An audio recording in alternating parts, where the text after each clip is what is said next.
I used to think memory loss was just part of aging until it hit me in the heart.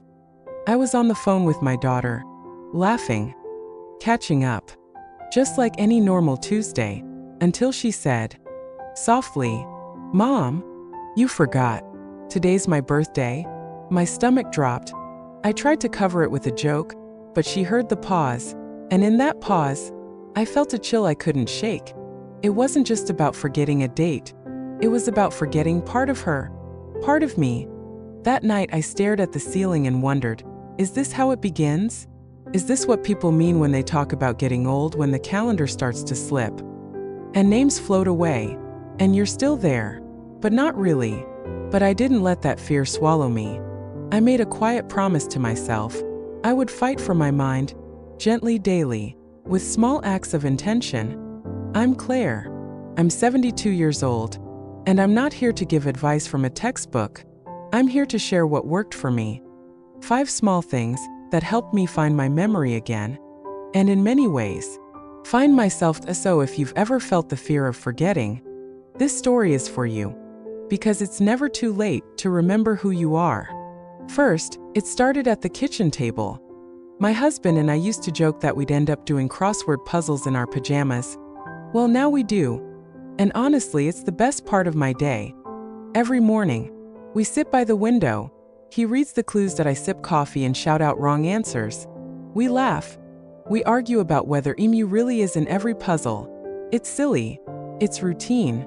But it's keeping us sharp. I started taking puzzles seriously after I forgot the name of my best friend from college. I could see her face, but her name was gone. It scared me more than I admitted. That week, I picked up a Sudoku book at the pharmacy, just to see. That was 4 years ago. Now I treat brain games like vitamins. They don't fix everything, but they help. They give my brain something to chew on. And more than that, they give my mornings joy. So if you think games are a waste of time, think again. Laughter, challenge, connection, it's all brain food. And yes, emu really is always the answer. Then, I did something that scared me. 2 years ago, I signed up for a watercolor class. My first painting looked like a sad blueberry melting in the sun. I almost quit, but I didn't. Every week, I went back, brush in hand, pride left at the door, and slowly, something shifted. Not just in my art, but in my brain. Colors felt brighter. My focus lasted longer. I remembered things more clearly. Then came a bigger step, Spanish lessons.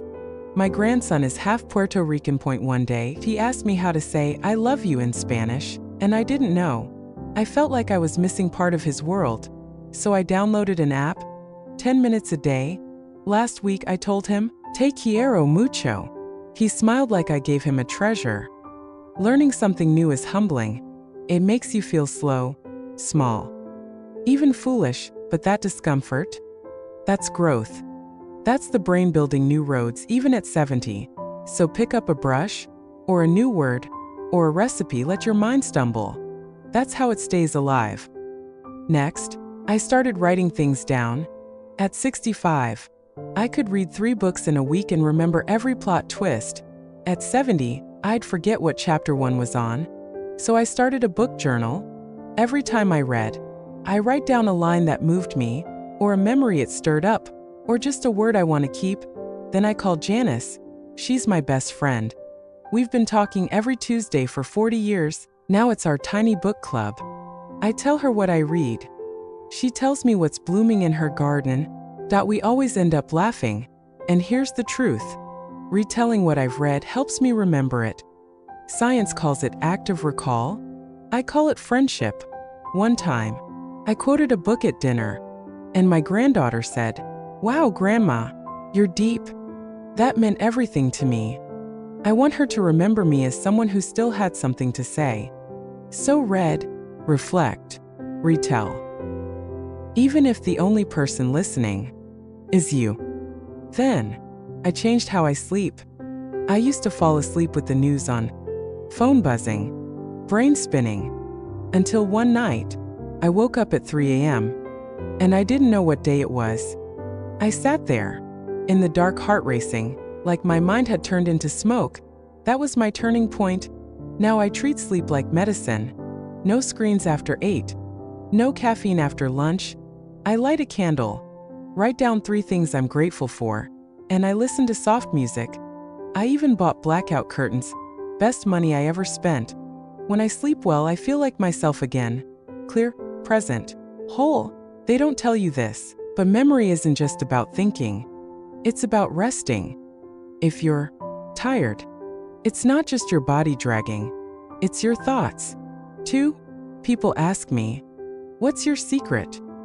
I tell them, "Go to bed on time."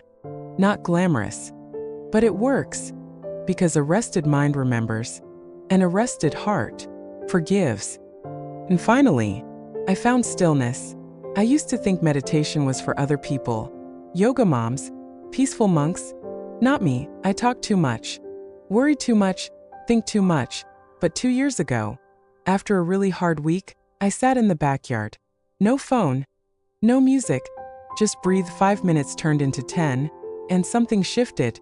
I didn't feel wise that I didn't float, but I did feel still, and the noise in my head finally quieted. So I kept doing it. 10 minutes a day. Some days I pray, some I cry, some I just sit. And you know what? My memory got better. I stopped walking into rooms and forgetting why. I remembered conversations. I felt less scattered. Later I read that meditation actually changes your brain. It builds it up, where it matters. But for me, it's simpler than that. Stillness saved me.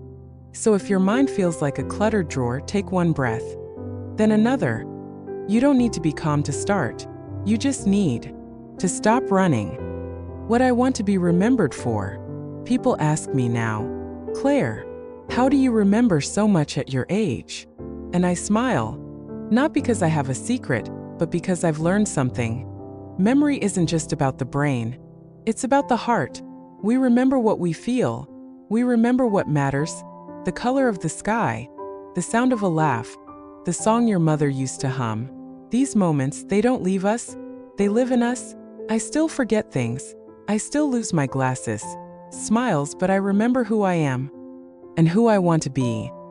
Not someone who faded quietly, but someone who kept showing up with a curious mind, with a full heart, with stories worth sharing. So if you feel scared or slow or like you're slipping away, I promise you, you are not lost. Your mind is still listening. It just needs you to speak kindly to it again. If this meant something to you, share it with someone you love. Leave a comment. What do you want to be remembered for? Because sometimes remembering starts with being seen.